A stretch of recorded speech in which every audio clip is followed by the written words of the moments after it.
We've got I know we've got some electeds here that are pressed for time, including Assemblywoman Mary Jane Shimsky. And since it's the first day of the session, we want to give them a break as best we can. So I'm going to do a brief intro, and then I'm going to kick it over to Assemblywoman Shimsky so that she can speak about her legislative priorities related to waste for this year, and then hopefully take a break after a busy day. And for my WASS folks, if there are others in the chat, other of our electeds who join, who also are pressed for time and need me to go to them so they can hop off. I know Assemblywoman Levenberg was in a similar boat with Legislator Shimsky, Assemblywoman Shimsky, given the session starting. So, all right. So this is our agenda for tonight. We're going to do a year in review. I'll present that. We've got a small section on climate civics from Paul, a review of the latest on the Title V air permit for Wheelabrator from Jackson. Then our really big priority for 2025 is the TIC-TAC, which stands for Thriving Communities Technical Assistance Center. And Lila will be giving an overview of that. Then Caitlin will be talking about opportunities to get more involved with WASS. We have an action step, as always, that we need your help with. And then we'll have the community discussion with our elected officials that are able to stay on. I know County Legislator Parker, Pierce, and Ulai were joining us, as well as Assemblywoman Levenberg and Assemblywoman Shimsky. So before I get into my year in review, I want to invite Assemblywoman Shimsky to take the floor and let us know what she's working on for this year, what support we can provide around waste and environmental issues. So Assemblywoman Shimsky, take it away. Okay, thank you very much, everyone. By way of preface, last term was my first term in the Assembly, and I passed 2 bills which relate to waste reduction and recycling, basically getting things out of the waste stream that would go to a place like Wheelabrator. One bill, A5906, again, this is the 2023-24 session, expanded the food donation and food scraps recycling program.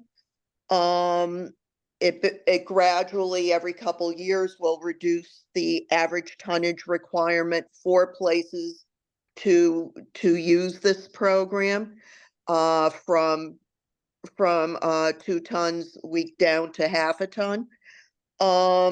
Also, it expands the radius from a recycling facility that that requires businesses within that meet the requirements to do the recycling. It's an incremental change on something that already exists, but the more we can expand these things, the more we will get out of the legislation. The other thing is not necessarily does not necessarily appear on the face to be environmental legislation, but a big part of it is. I passed a 10350 expanding the use of e-filing in the New York State court system. And obviously, the less paper you use, the less paper has to be put in the mail or on FedEx trucks. It helps make things that much more sustainable for everyone. And one of the things that I noticed through my first term, there are certain themes that run through the way things are done in our state government. And one of them is how many areas still require paper filings for things. And I am working with my staff to identify as many of them as possible and switch those over to e-filing as well. That's the one thing that we're starting early in the term. And I'm certainly open to all kinds of other suggestions to help get us to a more sustainable future as well. Wonderful. We're so grateful. And I put in the chat, you know, a lot of like stuff's not going to change if we don't require it legally. So even with these incremental changes, even though we want to swing for the fences and make like the massive changes immediately, even the incremental ones matter because once it's legally required, it's a lot harder for people and municipalities even to not follow suit. So we are super grateful and you know, definitely I know we keep in touch well, you and WASS. So as there's other legislative priorities that come up during the session, you'll let us know so that we can Okay. support. And vice versa. If you see good ideas out there, let us know. Will do. Thank you so much, Assemblywoman Shimsky, and hope you get some rest after a Okay, and busy day. thanks to all of you. Thank you. All right. So with that, I will go into my year in review. So just to kick it off, what is WASS? It stands for Westchester Alliance for Sustainable Solutions. We're an alliance of community-based organizations from Westchester County working to close the Wheelabrator Westchester Trash Incinerator operated by Wind Waste Innovations, where the county's trash is burned. It is the largest industrial air polluter in Westchester County. So it is a huge source of health harming and planet warming pollution. As a review for folks, just remember the 3 Ps. Incineration is bad for people, it's bad for the planet, and it's bad for our pocketbooks. The emissions are harming our health. The emissions are warming the planet, and it is traditionally the most expensive way to manage waste. So it is not a good use of our tax dollars. So one of our really big wins for this year, or I guess kind of at the end of last year, was getting $90,000 included in the 2024 county budget for a waste reduction study. We had spent a long time pushing for a zero waste study that the county could use to really make a roadmap for moving to zero waste and closing the trash incinerator. And so money was put into the budget for that study. Unfortunately, the county opted to not call it a zero waste study and instead to call it a waste reduction study. And we spent pretty much all of 2025 up until December 18th asking for updates from the county, from the Office of Sustainability, from the Operations Department, and from the Department of Environmental Facilities. And it took until December 18th for us to get an update. And that update was that the county selected Barton and Lagodis to conduct the study. This is a firm that works very closely with Peekskill, the city of Peekskill, and has gotten contracts from the city of Peekskill for our downtown revitalization initiative and other things, which could be a good thing because they know the city, but it could also be not so good of a thing if the city of Peekskill is expressing their desire to keep the money that comes in from Wheelabrator in exchange for the air pollution and the health impacts that we suffer by hosting that trash incinerator. So it remains to be seen if that's going to be a good thing or bad thing. The focus of the study is on waste reduction, not getting the county to zero waste. It also is focused primarily on residential waste. The county promises that there will be public input sessions and that the study will be completed by April. The takeaways from this, from our updates from Department of Environmental Facilities and Office of Sustainability, is that they are doing their best to avoid discussing the incinerator at all.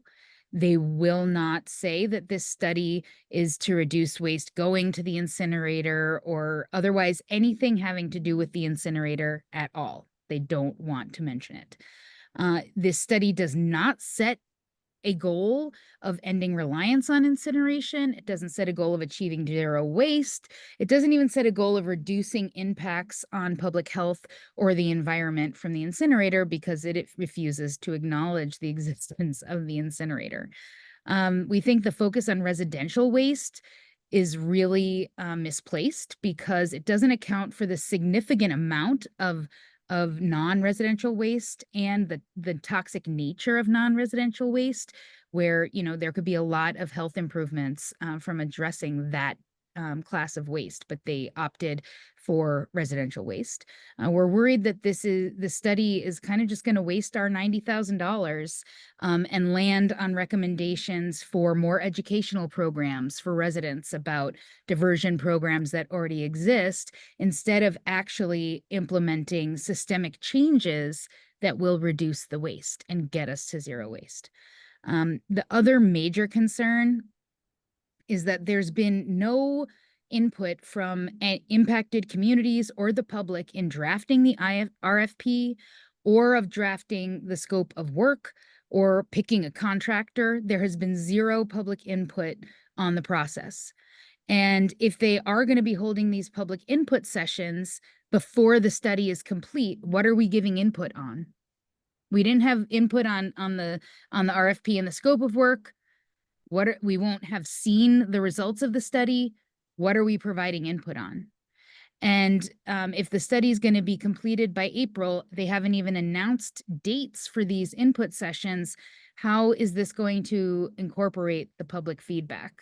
So we're really concerned about this. And that's a quote I really like. It's, if you don't have a seat at the table, you're on the menu. So far, we have not had a seat at the table, and that is worrisome for those of us that care about the environment and care about public health.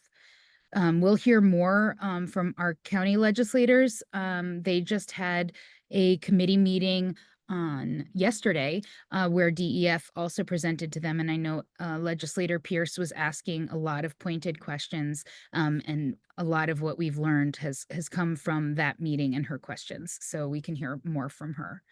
And I did see that Assemblywoman Levenberg joined. Dana, are you pressed for time, and would you like me to punt to you right now so you can talk and then hop off, or are you with us for the duration tonight?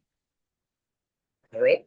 First of all, apologies, but I can't get you on my laptop. So I am on my phone, which is difficult because I can never see what's going on.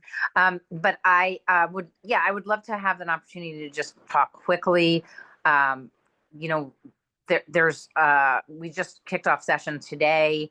One of the things that I can tell you that is not good news, in my opinion, is that a lot of the polling that took place on issues that were of concern to people after the election, which is something that we often discuss sort of early on, didn't of course. I mean, I think we know that underlying everything, that impacts of climate change are, sort of the most important thing. But unless it hits people in their pocketbooks, which we know it does, it's not something that people speak about as a top priority issue. So I think that that's unfortunate because it makes our job more difficult to continue to do the work that we know has to be done for climate change, and to address climate change in all of the many ways that we must do that. Obviously we did have one win at the end of the year with the governor signing the I literally cannot remember the name of any bills anymore. I'm so sorry. The corporate responsibility, anybody, the climate, the one where the corporations Superfund. Thank you, Superfund. Thank you. The climate Superfund. That was great. It's not enough, but it was at least something good. I know many of you joined me up in Peekskill to continue to fight for the HEAT Act, and I will continue to to work on that. And if there is a way that I can be helpful with the waste study, I'm happy to do so. And I don't know where the local legislators are on it, but I'm glad to hear. And I guess Erica must be on here. Like I said, I can't see anybody's, but I'm glad to hear that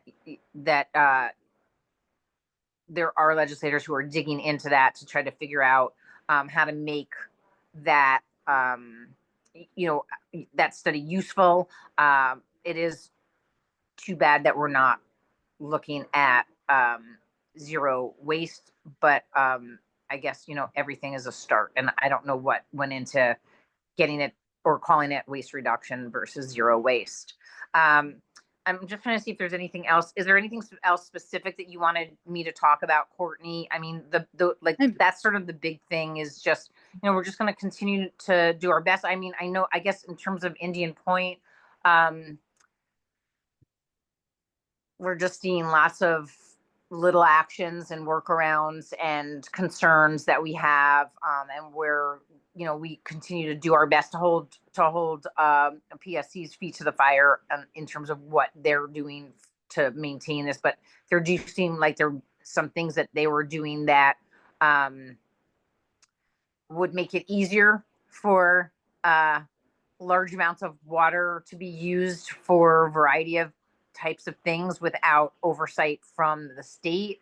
And that's not a good thing. So we don't like that. We've expressed that, and we're going to have to continue to fight for that. And again, not to let anybody get away with, you know, just kind of glossing over some of these big issues and pretending that they're nothing. I don't know, Paul, I saw you posted something, but I can't, the question. He's asking, I can repeat the question. So Thanks. he's asking if you're going to still be on the environmental committee. Yeah, as far as I know, as far as I know, no committees were announced yet, and I did not request any changes to my committee. So as far as I know, I will still, I mean, that's certainly one of my top priorities. So I would never ask to be off of it. And I assume that I will continue to be on the committee.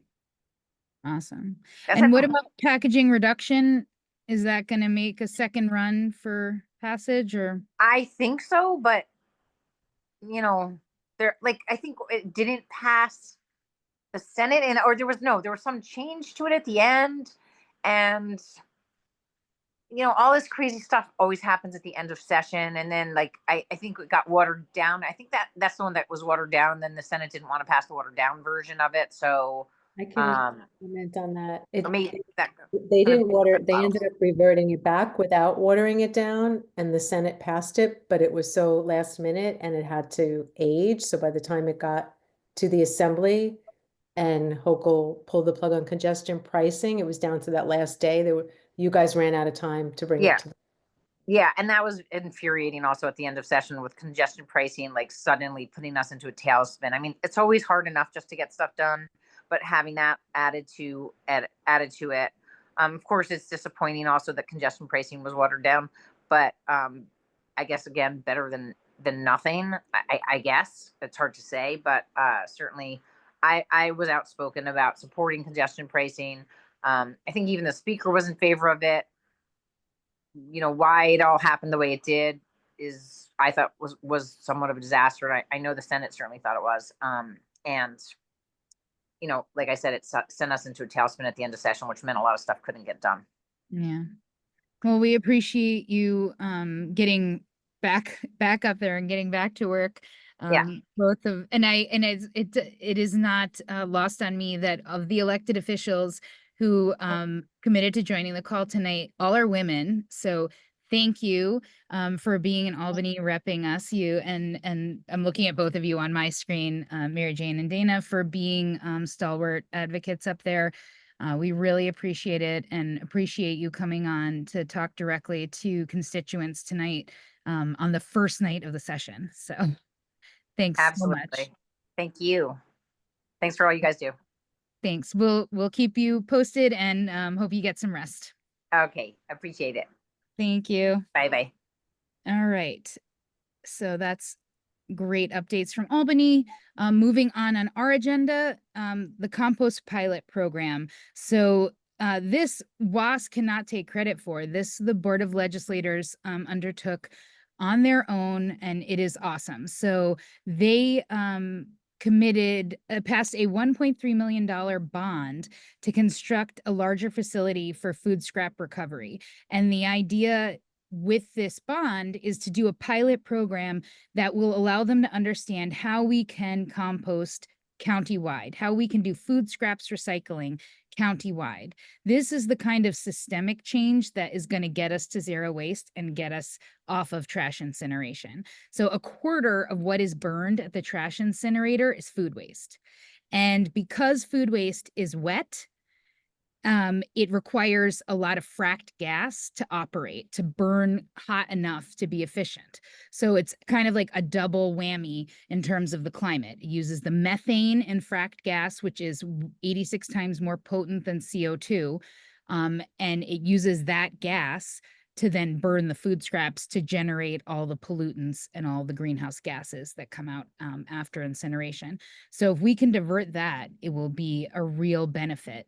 And in the lower right, you can see WASS joined Peekskill 100 on a tour of sustainable waste management in Cortland to see their municipal compost collection facility.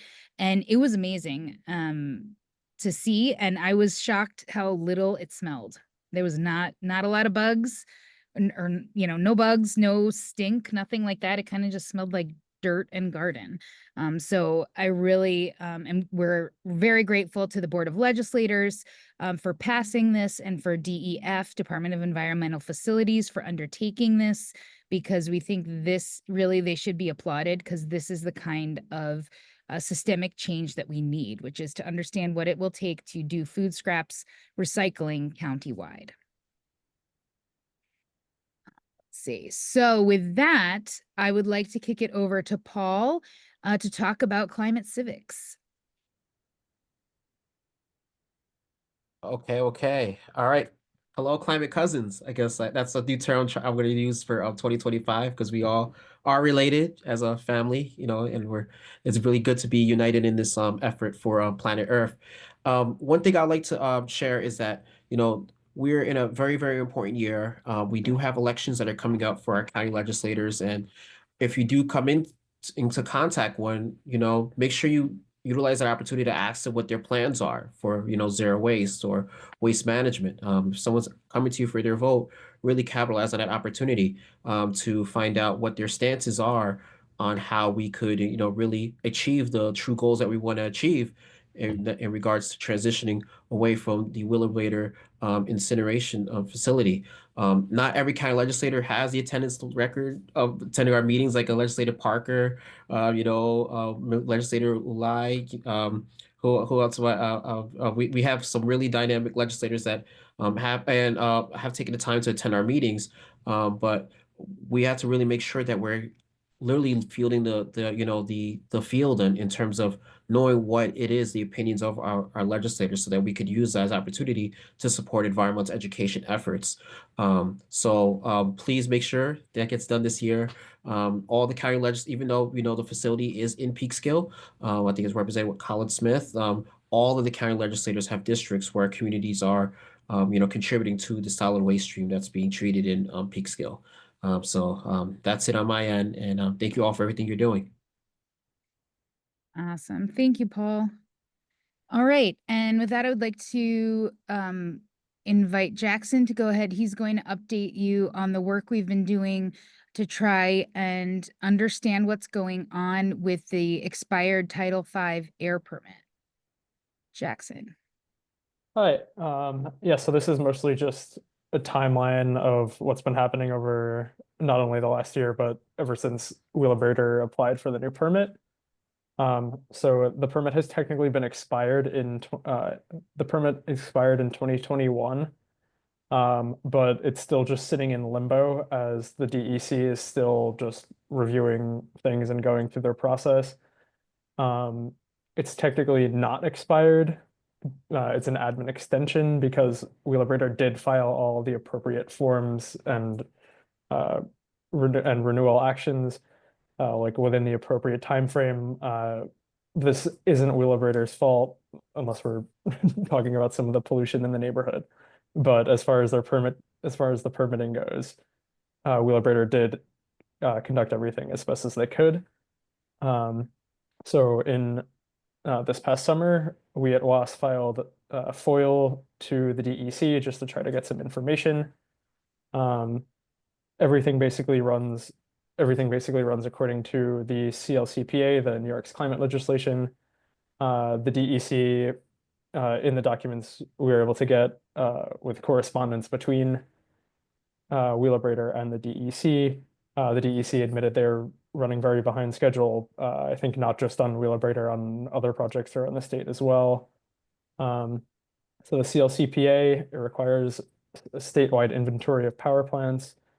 They've been doing lots of testing on Wheelabrator's plants in Peekskill. There's also additional testing because the New York State Climate Justice Working Group, which was tasked by the state to identify disadvantaged communities, often lower income, that might have disparate effects from either climate change or pollution, which Peekskill was named in that study and was designated as such. So there's additional testing on greenhouse gases for that. And potential impacts, the permit is definitely not going to be the same. That would go against the whole purpose of the CLCPA. We're basically just waiting to find out what the new standards are that Wheelabrator is going to have to comply with.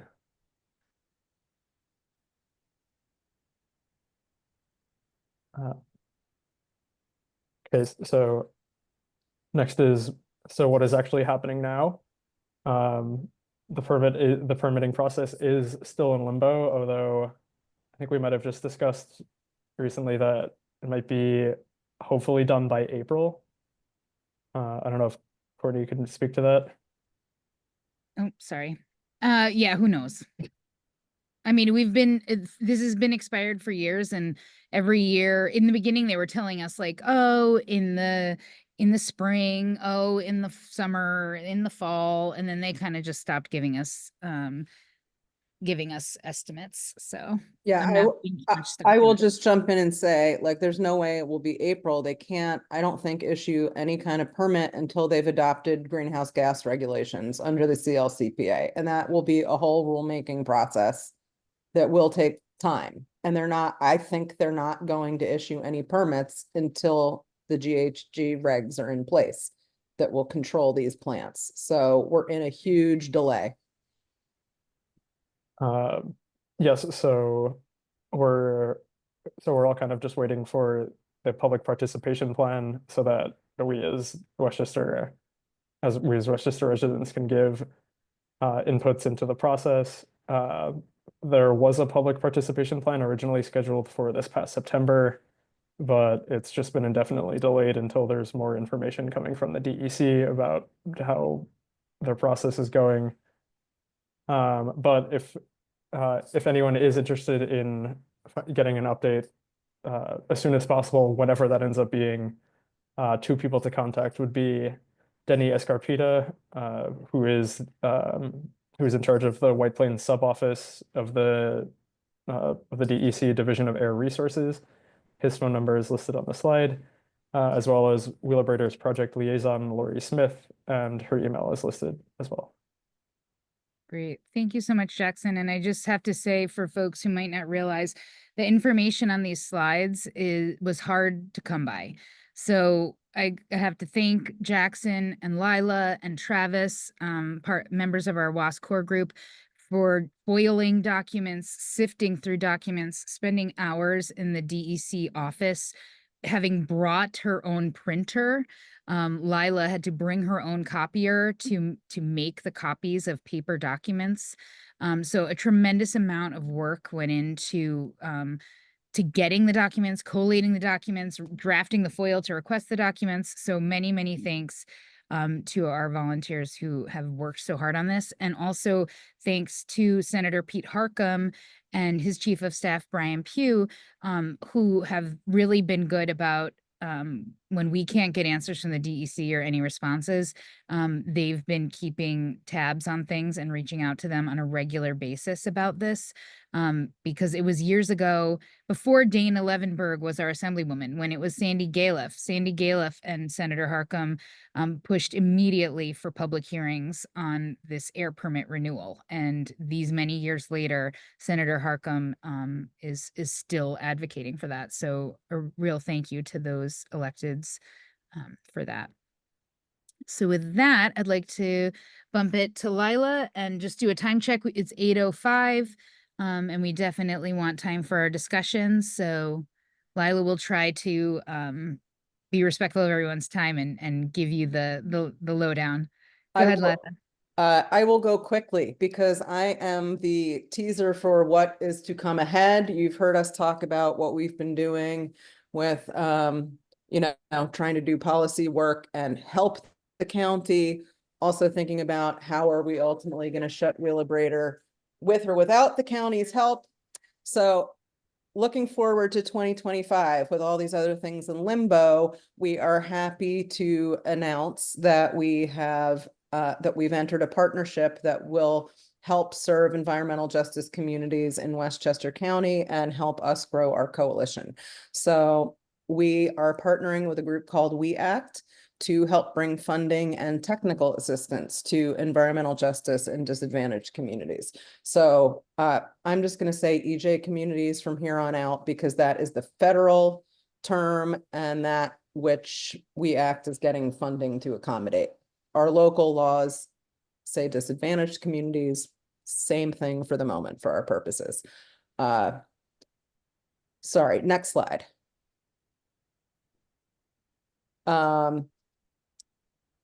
So We Act has a mission to work towards a holistic government-wide framework for providing technical assistance and capacity building. So really they are getting EPA funding for EJ communities, and they are working to support community members and other organizations, whether it's with funding, other kinds of training. And what we've been accepted to do with them is be a partner in their Community Voices partnership. So over the next 2 years, WASS will be working with We Act to bring in-person trainings to targeted EJ communities in Westchester County.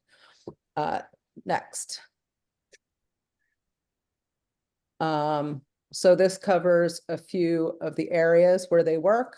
Again, funding, community organizing, and kind of grassroots outreach and engaging with decision makers, building partnerships and academic partnerships with other EJ groups, policy, regulatory. Anyway, so they really run the gamut of the types of trainings that they do. They have a very big catalog. And also, let me just mention who they serve, because we are all volunteer, kind of community driven, but they do work with all sorts of different kind of groups. So whether you're a nonprofit, community-based, grassroots, or other civic organizations, they will help provide assistance to municipalities, healthcare, utilities, local tribal regions, educational and faith-based institutions. So obviously we are focused on environmental issues, and that is where we'll put our focus. So next slide.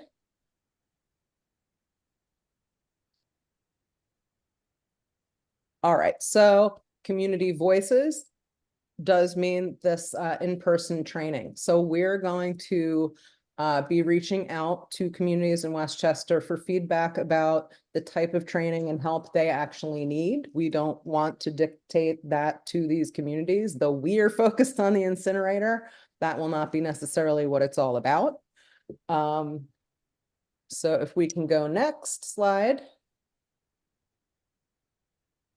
So we are targeting the environmental justice communities of Mount Vernon, New Rochelle, Peekskill, White Plains, and Yonkers. And so we're going to launch tonight. I think the next slide, I think we can see here, WASS has built a whole page for. Oh, sorry, which do you want, Lila? We can leave that there for a second. Okay. But maybe if Caitlin could put the survey link and the link just to our landing page for this program, so people can have that. I just wanted to run through the timeline. So we're about to launch a survey because we really want the trainings to be tailored to local community needs. So we're going to be pushing out a survey over the next month or two. In February, we'll be doing that analysis and starting to tailor the content of the first in-person training, which we're targeting to put together for April or May of this year. And a second one will come in 2026.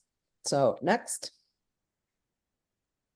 I'm not going to read through all of this. This is covered in the survey. So here are some example topics of in-person trainings, and they cover, 5 general buckets. So how you might work on community development projects. Some are law and policy focused, other are organizational capacity building. Some are environmental health, other community focus, and other is funding and grants. So we ask you, please, if you are working on issues, environmental issues in these targeted areas, please fill out our survey. Please distribute it to other people that you know are working in these areas, and that would be a great help. So with that, I think that's it for Tic Tac. But All right. we'll be talking about it in much more in depth, and would love your input in our February meeting. That will be our topic for February. Yes, great. Thank you. Oh, did you want to do our, or I can do the action part if you want. Our action for this meeting is for you to help us reach these environmental justice communities. So our February meeting will be all about the Tic Tac more in detail. We really want folks doing environmental justice work in Peekskill, Mount Vernon, Port Chester, New Rochelle, and Yonkers to join us, because really our motivation for participating in the Thriving Communities Technical Assistance Center is to help our EJ communities get a leg up in seeking funding. So a lot of funding for environmental justice solutions and climate solutions is competitive, meaning if you don't have the staff that can write the grant and you don't have the money to pay for the analysis you need to get the grant, you can't get the money. And so the Tic Tac was designed basically to help communities that are under-resourced be competitive in getting these grants. So, please plumb your network and send that link around everywhere to any folks your electeds. We're outreaching electeds and others to spread the word, get them to fill out the survey, invite them to come to our Zero Waste Task Force meeting for February so that we can hear what it is they need, what kind of help is going to get them to solutions. Sorry. What kind of help is going to get them the solutions that they need. So the link is there and Kaylin dropped it in the chat. And so if you can help us get the word out, we would very much appreciate it. So with that, I will kick it over to Caitlin. Hi, everybody. I'm just going to go ahead and read this quote. We want to invite you to join our WASS core group. And this is such a great quote. It says, I said somebody should do something about that. Then I realized I am somebody. And I kind of realized that a couple years ago, and I joined WASS, and I'm so grateful I did. And we want to extend that invitation to all of you. We meet on Wednesdays on Zoom at 6 p.m. And there's also a meeting on Mondays at 2:30 if you can't make that 6 p.m. meeting. And, you'd just be so welcome. And I hope you'll join us. So reach out, please. Yeah, so folks can email. I'll drop our email address. Oh, yeah, good. Chat. And if you want to get the Zoom link for our core group meetings at those times, we can send that to you. But really, everything we've accomplished, we do have one compensated community member, Travis Carpenter, who is working on, who gets paid to do a lot of the heavy lifting for WASS, but the vast majority of the work that we're doing is all volunteer. And we definitely need folks from all over the county, because while the incinerators in Peekskill, the garbage comes from everywhere. And to get the county board of ledge to act, we need folks from all over to help us make it a priority. So with that, I'm gonna stop sharing and we're gonna put this in gallery mode and have a community discussion. I know the chat's been really active so far. And we heard from Assemblywoman Levenberg and Assemblywoman Shimsky, and we let them go so they could rest after the first day of the session. But we have Legislator Pierce, Legislator Lai, and Legislator Parker here from the County Board of Legislators, and they've all been really strong allies to WASS on this topic. We did invite the Department of Environmental Facilities and the Office of Sustainability and Energy Conservation to join this meeting and talk about the RFP and stuff. And they had nobody available to attend, was the response that I got. So, but we are very grateful that our legislators made time to join us tonight, and I'm going to stop sharing so we can hear from them. So, Erica, I don't know if you want to go first, given that you just convened Sure. the committee meeting. Absolutely. I'm sorry that I'm sitting in a dark car, so I don't think there's really much of, I will try to turn on my camera, but I don't think there's really much of anything for you to see of me, sadly. I first off want to say you run such fantastic meetings. Every time I get to join, I'm very impressed not only with your speakers and your content, but just you have such a great flow for your meetings. And you know I sit on a lot of Zoom meetings, so kudos to you all. For anybody who wasn't able to watch our meeting yesterday about the waste reduction RFP, I would say we have 2 RFPs in the county right now, which are particularly on point for this topic. One is the RFP to help site a large-scale compost facility, which we've talked about, I think, in a meeting over the summer. And that's 10,000 tons of food scraps, residential food scraps, and 20,000 tons of organic yard waste, which would be needed as a bulking agent. So this would be one site that would handle a large volume. In no way is this sufficient to handle all of the food scraps in the county. It's not meant to be. And I really think it's important, as I said at the table, that we move away from this idea of one site thinking, that we need to have regional solutions so that we are not trucking stuff all over the place. But this is still very important because we don't currently have a resource of this scale. And so this study is not only going to look at things like, can we do it, but it's going to look at where is the best location for it? How can we best handle traffic for it? There's a lot of workflow that needs to go through this. And so the results for this are going to come back to us in roughly April, which is the same time frame for when we should be getting results on this waste reduction study. So the meeting yesterday was the first time we at the Board of Legislators heard some details about that study. The Board of Legislators, in fact, was the funding agent for the study, and it was part of the budget process, not this last year, but the year before, that we were able to add the funding in for this study. We know that there's an organization that was hired through an RFP process, which is very standard for the county to work that way. And they are going to be delivering a menu of best options for ways that we can continue to reduce our waste, including their costs and the cost benefit analysis. I did ask in particular at the table whether environmental justice issues would be a main concern in identifying what our best options were. And they did say that that was absolutely one of the criteria that they had listed there for what the solutions should look like. So I know that as a county, we are really focused on ways of getting our organic waste out of our waste stream, which is low-hanging fruit of a sort, but really, really important low-hanging fruit. And we need to figure out how to get this done. And it's probably going to be a mixed solution of local communities having their own composting facilities and the county, and maybe some commercial players also having big facilities and a biodigester. But we need to get those pieces in place. We've been talking about it for years. We need to move forward beyond compost ed, which is lovely, but we need to move forward to the next stage. So this is all critical for that. Then there's all sorts of other waste, which you're very much aware of, beyond the food waste, which we have in Westchester County.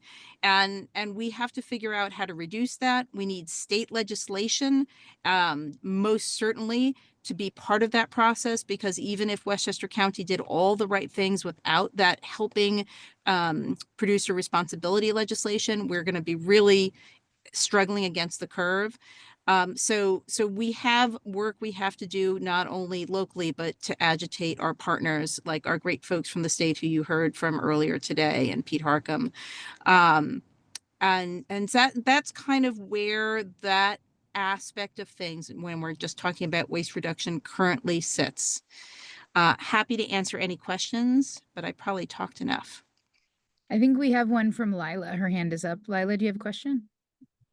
Yeah, so I really was curious. We had a meeting with Peter McCart and other folks a week or two ago, and it was really at the very end. So we didn't flesh out the answer. So I'm just asking if you have any insight. You know, I had asked similarly to compost, what's another type of waste or something that where maybe the county could use our help and partnership? And the answer to that was textiles. So, but I don't know what that answer meant. So they are If there's very, any yeah, so insight on textiles. they've been building out their textile recycling program. And so the county has been very focused on that. I mean, there's a lot of textiles out there to be reclaimed, and they have a process for handling it once it's reclaimed. But the reality is we need people to hand the textiles in. So the county is offering for those in the refuse district, you can get curbside pickup. You don't even have to bring it to the reuse facility. So I'm guessing, you know, of course it's a guess, but my guess is it's the communication of the fact that there is this opportunity, whether it's carpeting or it's fabric, that we have this opportunity to recycle textiles, and please don't throw them away. Thank you. And Alex has his hand up. Go ahead, Alex.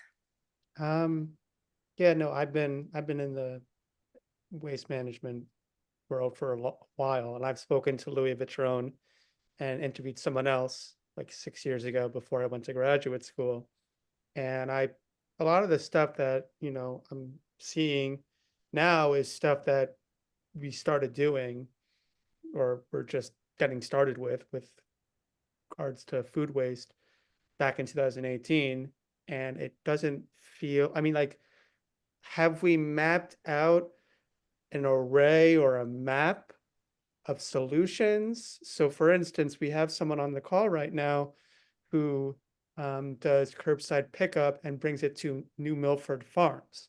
So farms often can take the food scraps and use it. They might be interested in using it. There's always a lot of farms up north. You go to New Paltz, past there are farms. In terms of reducing food waste in the first place, there are a lot of companies that are doing that with restaurants, with hotels and stuff like that. So like, that's not really where the county comes in, but that's more in terms of education or any kind of partnership with those companies. I mean, I just want to get an idea of, you know, I graduated from college in, you know, January 2017, and now it's January 2025. And I haven't seen that much growth, not the right word. I haven't seen much development in terms of, in terms of policy in Westchester County. So like, you know, what are on the ground ideas outside of just Peekskill? You know, Peekskill is great, and I'm really, really supportive of that. And that's education ed, that's compost ed. But what are some other things? Like, do we have a list of things? So I'll try to answer this as best I can. And obviously we have other legislators on the line who can. Catherine put her hand up if you would like. Yeah. So I'll just say a few things and then we can let Catherine chime in. I mean, I have always felt strongly that for us to move to the next level is going to take a combination of legislative changes with resources, that waiting for the resources to come is kind of waiting for Godot. that we have some more resources than we had before, but certainly not enough to compost all of our food waste. Even if we build this facility, we will not have anywhere remotely enough resources for composting our food waste. But until we require it, the other partners that we might need in this process are not going to come forward. And so I think the general sense I'm getting when I talk to people about this on the inside is that we need to build up a certain level of the facilities, and then we are going to start, moving forward with the legislative piece, and then have the other resources come online, because there will be real need, because the legislation will be in place to drive the need for all those providers. I'm sorry for interrupting. I'm sure you might agree with me in saying this, that like when I say mapping out, like doing kind of like an assessment of exactly as you just said, So, like Alex, what I'm going to are interrupt you, which is this RFP that we talked about earlier. That was our goal with that RFP, is to make a roadmap to get Westchester County Right. from where we are to Right. zero waste and off incineration. And the county did also a few years back, do one specifically on food scraps, which, has been sitting there gathering some dust, although it was the impetus for the roof step program. And it is what this target of the 10,000 tons was from this study. And some potential sightings for biodigesters also are in that study. So we do have somewhat of a roadmap, but that roadmap is now a few years old. And so, hopefully between that roadmap and this study, we'll have a good action plan. But, I don't disagree with you that we need an action plan, and we need to start walking through that path. And I don't mean to suggest that I don't think we have been doing nothing. We have been making progress, but the progress we need to make is above and beyond what we've done. I the think way I setting think the of it is goal. like, like, okay, like let's collect the data and then do something. But that's not how it works when, waste is going into an incinerator or ending up in a landfill, when it could be composted, or when we can find ways to partner with startups that are doing reuse or things like that. I know a lot of new businesses that are doing reuse when it comes to textiles, when it comes to packaging. So there's a lot of that. A lot of it's out there. Thank you, Alex. I just want to be cognizant of the time. Yeah. I just wanted I think Catherine Parker had her hand up too, right? Go ahead, Kath. So I just, and I see Liz has her hand up. So let's kick it to Catherine Parker, and then Legislator Lai, and then to Liz. Go ahead, Catherine. I just wanted to speak to this one question, because I think what people may not realize is a lot actually has happened, in that the county really has made an investment in tipping fees, reducing the cost of tipping fees for food waste for municipalities, so that it's actually cheaper for a municipality to have a separation of food waste and have that as something that they would then work with the county, and instead of putting it right into the waste stream that goes to Wheelabrator. So that is and it just goes to show, from the few years that we've been doing this, you build it, they don't necessarily come. We have 14 municipalities that have signed on and are participating, and that number obviously needs to grow. And so I think the county is looking at this like, okay, we've really incentivized, it always has to be, the dollars have to make sense to the municipality. And by reducing the tipping fees to incentivize it. And we even also made the investment in our trucks, so that it can handle what's called leachate, which is, certainly from organic material. That's something that is naturally produced. And we're not at 50% yet from municipalities. So I really, have to say we are trying to build it out. We have the composting center now at our HMRF in Valhalla as an educational tool for municipalities, you know, hopefully to get more environmental committees to come and see. And we are looking at, yes, a larger composting facility, but Legislator Pierce is 100% correct that really the answer is not centralized, and DEC would tell you the same thing. It's, you know, that municipalities should be looking at trying to keep that waste as localized as possible.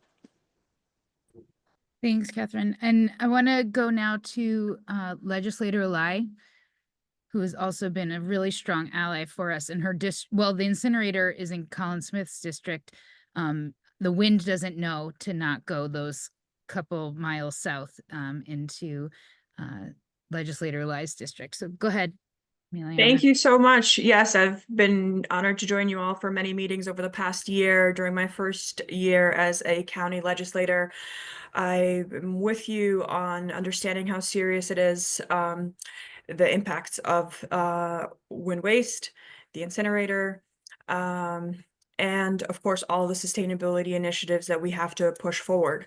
I want to follow on the sentiments of Legislator Parker a bit here, that I am hopeful in the face of all that we have to do. I am really hopeful that we are, that we've had an administration since 2018 that has prioritized this, that they have done a lot more than we have seen previously. The fact that they funded this study at all was unthinkable under the previous administration. Let's be clear about that. And thankfully— And let's also be clear, previous administration, you're talking about Rob Astorino and not County Executive Yes. Latimer. Forgive me, yes. We had a very recent change of administration, so let's just be clear. Thank you for clarifying. Yes, I meant the previous administration of Rob Astorino. And we are also, we have to understand that budgets every year are zero sum. And so we are dealing with a host of issues. We are dealing with upgrading our Beeline buses, right, to either all electric or hybrid, which is another thing we just did over the past year, invested $25 million bond into changing over 100 buses to either be all electric or hybrid. We're trying to figure out where at county parks can we build solar. We just funded the $1.2 million bond for the composting facility study. So there are different areas where we're moving forward, and your group certainly helps push folks, right? There's different tactics that all move government, and steadfast advocates and activists like you are an important piece of what pushes people forward to act. And so I want to share my appreciation for all of you and all that you do and how much you care about this. I'm looking at different things in my district as well, including, you know, getting a solar farm at Croton Point Park. We tried to do that last year. We need state permission to do it. We need a parkland alienation bill. Senator Pete Harcum carried the bill last session. He tried to do it for all county parks, and unfortunately it did not pass in the assembly. And we're gonna talk this year, and I'm hopeful that we can try just for Croton Point Park this year and maybe chip them off one park at a time if all county-wide doesn't work all at once. As you know, as you've probably discussed in the past, there's some issues in the assembly with getting bills passed to alienate parkland in order to build solar over parking lots. As you know, it's really beneficial because it doesn't touch any natural land. It's only over the parking lot. The environmentalists say it's a good thing. And of course, obviously, it generates electricity, which we desperately need, especially since the decommissioning of Indian Point has begun. So I really look at this very holistically in all the different areas that we're pushing forward. I want to be hopeful, and I have to be hopeful in this role. And so that is my role here, and as I try to push things forward, is be hopeful, listen to all of you, and see what other areas can we push things forward one step at a time. Thank you so much, Miliana. Very much appreciate all the work you've been doing and your concerted effort to get up to speed on all of the issues facing the county as a whole, not just your individual district. So much gratitude for that. Liz Silverstein has her hand up. Liz, go ahead. Thanks, Courtney, and thank you for such a great webinar tonight. And I'm so exciting to see so many legislators on here. And I have a question in a little bit of a different direction. I don't know if there's any discussion or consideration, or if anybody would be interested in talking about an artificial turf or plastic turf ban on, I know the county can't control what schools do, but certainly on parkland. And I think that's very relevant to the work that WASS does, because plastic turf has a limited life. And when it gets pulled up, despite what they say, it cannot be, most of it cannot be recycled. And some of it is probably ending up being incinerated. And that is a big chunk of waste that, well, first of all, is harmful to the health of the children and young adults who are playing on it, harmful to the environment in a variety of ways, the waterways, the animals, and then, of course, something like we're, triple, not even double, you're triple dipping, right? Environmental health, and then it gets burned. So that's an additional environmental whammy. And New York State has actually passed the carpet recycle ban that doesn't go into effect until July 1st of 2026. And in that law, it includes artificial turf surfaces, and artificial turf in its current state will not meet the standards of that law, and I don't see how they possibly can. But it would be awesome if the Westchester County could kind of maybe jump in and put their own moratorium while it's studied, or a ban, because there is a mad dash right now across the county to get artificial turf installed before this law goes into effect, which is just heartbreaking to see. Yeah, so we do know, like, we had a WASS community member call Wind Waste to ask if they I think the question was like, would you take artificial turf? And the answer was yes. So we don't know for sure that they've burned any, but we know that they would accept it if it was offered. So Liz, are you asking the legislators if they would put a moratorium on artificial turf at county fields, county parks? Whatever they can. Whatever is under their jurisdiction, either best case scenario, a ban. I know town of Greenberg, where I'm on the CAC, we're talking about a moratorium while it's studied. A ban would be, of course, best case scenario. If anybody's interested and wants to email me, I'm hosting a webinar on January 15th, where we'll have some incredible speakers on the topic. Yeah, can you put that link in the chat? Sure, Liz? I'll put my email. I don't have the link to the webinar, but if anybody wants to reach out to me. Thank you. Legislators, was that on your radar at all, or is that news to you that you can follow up on? I definitely heard of the dangers of artificial turf. I don't think we'd considered banning it on county property before. I'm not sure if I will look into it. If we have any artificial turf fields on county property at this time. Definitely not in my district, but I will look into it for the rest of the county. Great. And then there was a question in the chat from Lila. Is there any easy public resource for people to look at to find out what all the programs are that are available in individual municipalities, and then know if their municipality has signed up? If we know which municipalities are not taking advantage, we can help message and educate within those locations.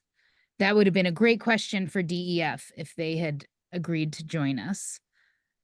Does anybody know off the top of your heads if there's like a one-stop shop? Because I know for like food scraps, you have to go specifically to the food scraps page and you have to look at the list, and it's not always the most up to date. I just figured like a county-wide graphic of that would be super helpful as one visual, just like checklist. Are you in it or out for all the different programs? And then we could really know where to spend some time helping. Well, certainly, I think we could probably ask DEF for their up-to-date list on who's participating in the food scrap program. And then, maybe we could have somebody, turn that into a graphic, or if WASS wants to turn that into a graphic. But I'm sure we can get you that list of, current municipalities. Thank you. And then Dr. Morrow, did you want to talk about the sewage treatment plant and the solar option?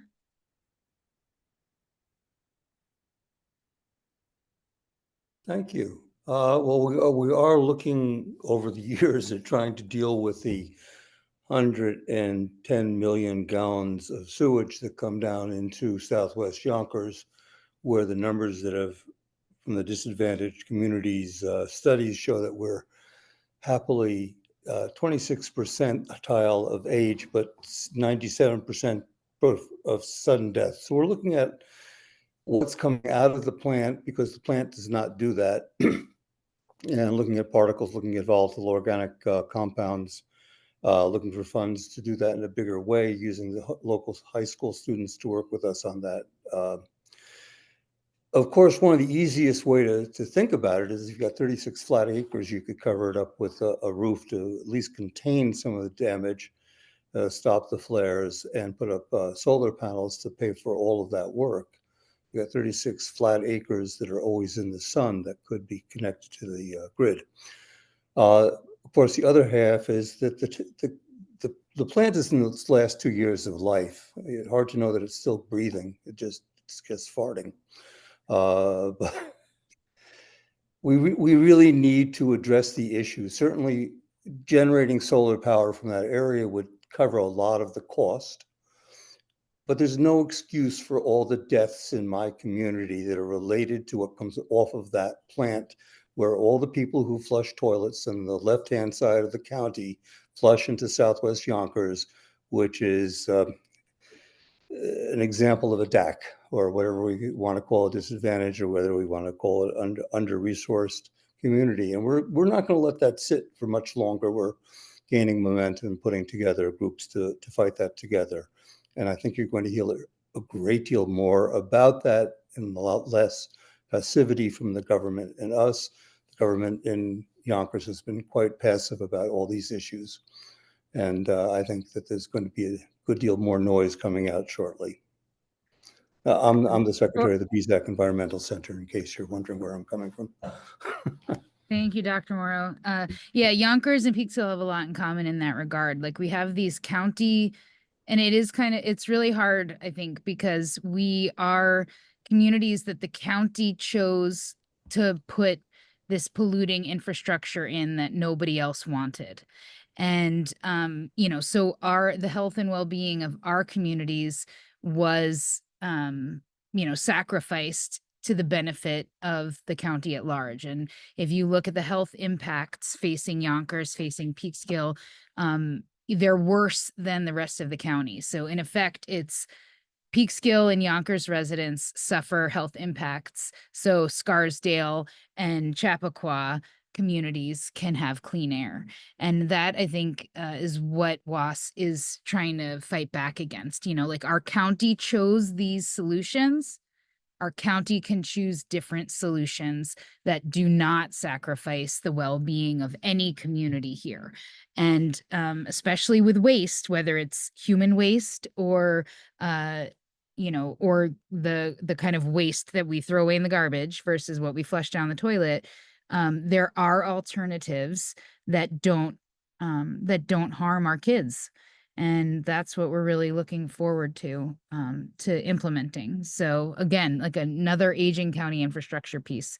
But with that, I want to acknowledge it is almost 8:45. We've kept you 15 minutes longer than promised, but I think it was a really valuable discussion. My sincere thanks to legislator Erica Pierce, legislator Emiliano Ulai, and legislator Catherine Parker for being on. Again, a group of women electeds who made time to get on this call and speak directly to constituents about these pressing issues.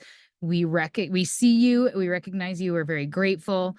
We hope some of your other colleagues will join with you in advocating on these issues. And so for everyone else, I'm going to go back to sharing my screen ever so briefly to show our slide for our next meeting, if I can get it to come up. Sorry. I'm on one screen tonight. All right. Are you able to see it? Okay. So thank you all for coming and attending. Our next WASS task force meeting is Wednesday, February 12th, 7:30 on Zoom like tonight. And it is that TIC-TAC input session, the Thriving Communities Technical Assistance Center input session. Senator Pete Harckham wasn't able to join us tonight. He will be joining us next month to give his update from Albany. We are going to be outreaching more of our electeds, hoping especially from Peekskill, Yonkers, Port Chester, New Rochelle, to get them on with us to help us reach the community-based organizations that could benefit from what the TIC-TAC has to offer, and so that we can hear from them to make sure we put together an in-person training that most directly benefits these communities that are most in need. So thank you all for making the time on this cold Wednesday night. And thank you again to our electeds and for everyone who joined in this really lively conversation in the chat and verbally. So thank you all for coming and have a good month. Happy New Year. Thank you. Thank you. Thank you. That was excellent. Glad you were all able to join. Thanks so much. Hey, Courtney, if Alex Yes. isn't still on, can you send me his email? He put in the chat that he would join the webinar. Oh, sure thing. Let me see if I have it. Alex is still on. Alex, can you? You can, Liz um, didn't get. you can send me the webinar link. What's your email, Alex? Or you want to write it in the chat? Yeah, I'll message you. Okay. But yeah, no, I have my master's in sustainability management, and everything has a nuance, unfortunately. Are you based in Westchester? Yes, I live in Austin, and I grew up Okay. in New Rochelle. Okay. Yeah. Well, I'm glad you're able to join us. Yeah, no, and I've meant to join for a while, but I haven't yet. Yeah. But no, I actually visited the Wheelabrator, and the thing about incinerators is that they can scrub, as in they can remove a lot of the toxic chemicals, but there will always be residue. You can't remove all of it. I think probably the concern that the county has